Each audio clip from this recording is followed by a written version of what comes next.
શાંતિ જાઓ અને મારી વાત તો સાંભળો. બોલો નાના ભાઈ.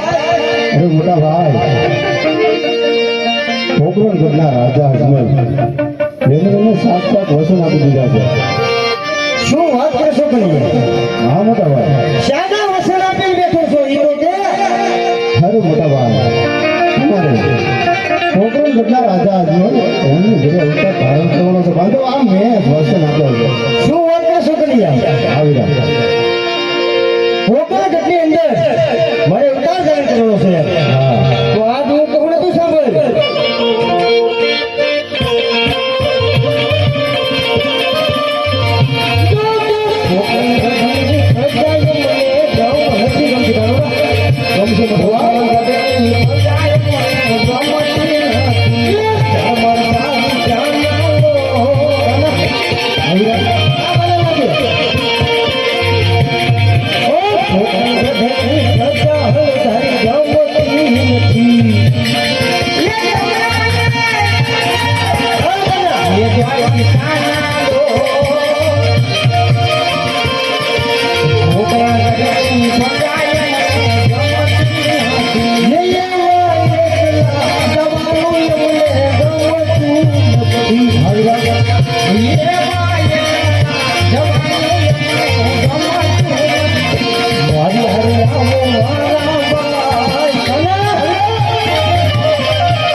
હું પણ તમારી સાથે જન્મ ધારણ કરવાનો છું.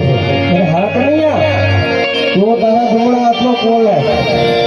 અરે મોટા ભાઈ, રઘુકુળ રીત સદા ચલી આવી, પ્રાણ જાય પણ આપણા વચન વગર બાંધો. હું પણ તમારી સાથે આવવાનો છું. તો કનૈયા એક વાત તો કહે.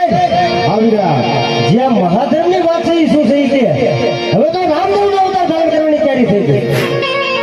અરે મોટા ભાઈ, હજુ તમે નાના છો.